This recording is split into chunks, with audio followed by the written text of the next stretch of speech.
Friends, క్రికెట్లో గెలుపు ఓటములు అనేవి సర్వసాధారణమే. కొన్నిసార్లు ఓడిపోయిన టీం నుంచి కూడా గొప్ప గొప్ప విజేతలు పుట్టుకొస్తారు. మెయిన్గా ఆ టీం ఓడిపోయినప్పటికీ ఆ టీం తరపున అద్భుతంగా పోరాడినటువంటి క్రికెటర్ను ఈ ప్రపంచం హీరోని చేస్తుంది. మరి అలాగే రీసెంట్గా భారత్తో ఇంగ్లాండ్ టీం ఓడిపోయినప్పటికీ ఆ టీం తరపున జాకబ్ బెతల్ ఆడినటువంటి ఆటను మాత్రం మన అభిమానులు అంత ఈజీగా అయితే మర్చిపోలేరు. ప్రధానంగా ప్రస్తుతం 2 రోజుల నుంచి సోషల్ మీడియా వ్యాప్తంగా అతడు ఒక హీరోగా మారాడు.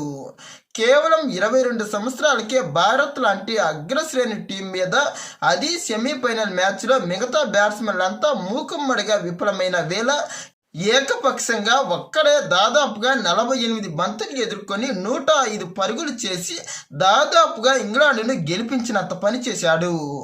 ఒకానొక దశలో ఇంగ్లాండ్ మొత్తం తట్టా బుట్టా సర్దుకొని ఇంటికి వెళుతుంది అన్న దశలో అసలు మ్యాచ్ ఇంగ్లాండ్దే అనే విధంగా మ్యాచ్ గమనాన్నే మార్చేశాడు. ప్రధానంగా మిగతా ఇంగ్లాండ్ బ్యాట్స్మెన్లంతా భారత బౌలింగ్ దళానికి చేతులెత్తేసి వాళ్ళు పెవిలియన్కు క్యూ కడుతుంటే ఇతను మాత్రం సిక్సర్లు పోర్లతో స్టేడియాన్ని హోరెత్తించాడు. మెయిన్గా ఇతడు గనక చివరి ఓవర్లో హార్దిక్ పాండ్యా బౌలింగ్లో మొదటి బంతికి రన్అట్ కాకుండా ఉంటే మ్యాచ్ అనేది ఇంగ్లాండ్ వైపు తిరిగేదనేది కూడా చాలామంది క్రికెట్ విశ్లేషకుల అంచనా. ప్రధానంగా ఇతడే గనక ప్రారంభం నుంచి ఇంగ్లాండ్ తరఫున పోరాడకపోయింటే ఇంగ్లాండ్ అనేది ఎప్పుడో చాలా ఘోరమైన ఓటమిని మూటగట్టుకునేది.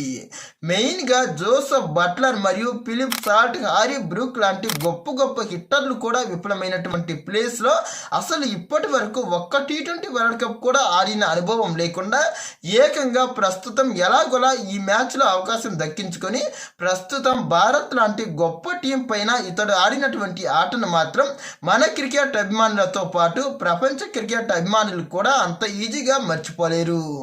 మెయిన్గా క్రికెట్లో ఓటమిని ఎవరు కూడా ఒప్పుకోరు. ప్రతి టీం కూడా గెలవాలని చూస్తుంది. కానీ కీలకమైన పరిస్థితుల్లో ఒత్తిడిని తట్టుకొని మరియు టీంకు అవసరమైనటువంటి సమయాల్లో గొప్ప పోరాట పట్టును ప్రదర్శించిన వాళ్ళను ఈ ప్రపంచం అనేది గొప్ప హీరోలుగా చూస్తుంది.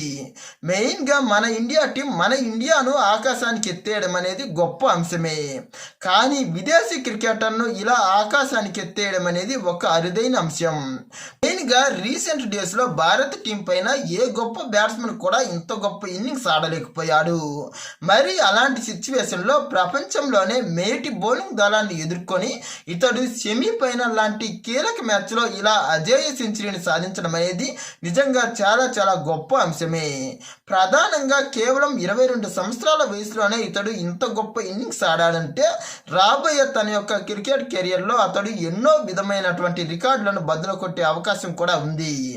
ప్రధానంగా సెమీఫైనల్ లాంటి కీలకమైన సంక్లిష్ట మ్యాచ్లో ఆడడం అనేది గొప్ప గొప్ప లెజెండరీ బ్యాట్స్మెన్లకు కూడా సాధ్యం కాలేదు. మెయిన్గా సౌత్ ఆఫ్రికా లాంటి మేటి క్రికెట్ టీమే తొలి సెమీఫైనల్ మ్యాచ్లో న్యూజిలాండ్ లాంటి నార్మల్ టీం పైన ఎలా దారుణంగా ఓడిపోయిందో మనం గమనించే ఉంటాం. అలాంటిది టీమిండియా లాంటి మేటి టీం పైన, అది టీమిండియా ఏకంగా 253 పరుగుల గొప్ప టార్గెట్ను ఏకంగా T20 వరల్డ్ కప్ చరిత్రలోనే అత్యధిక టార్గెట్ను విధించినప్పటికీ ఇంగ్లాండ్ టీం వెనుక లేకుండా చివరి వరకు పోరాడగలిగిందంటే అది ఈ జాకబ్ బెతల్ పుణ్యమే.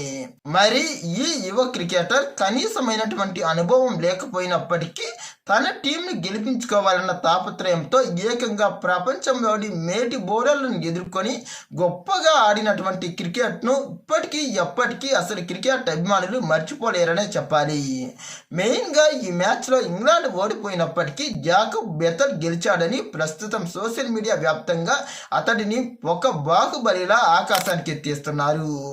మెయిన్గా ప్రస్తుతం ఇండియా అభిమానులు మిగతా క్రికెటర్లను ఇలా గొప్పగా పొగడడం అనేది చాలా అరుదు.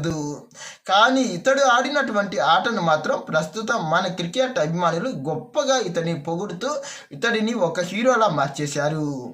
మరి రాబోయే రోజుల్లో ఇతడు ఎలాంటి ప్రదర్శన చేస్తాడో చూడాలి. మెయిన్గా మీ ఉద్దేశం ప్రకారం భారత్ మ్యాచ్ గెలవడానికి ప్రధానమైన కారకులు ఎవరు? మీ అభిప్రాయాన్ని కామెంట్ చేయండి. ఇలాంటి మరిన్ని ఇంట్రెస్టింగ్ వీడియోస్ కోసం మా ఛానల్ను సబ్స్క్రైబ్ చేయండి. ఈ వీడియో నచ్చితే లైక్, షేర్, కామెంట్.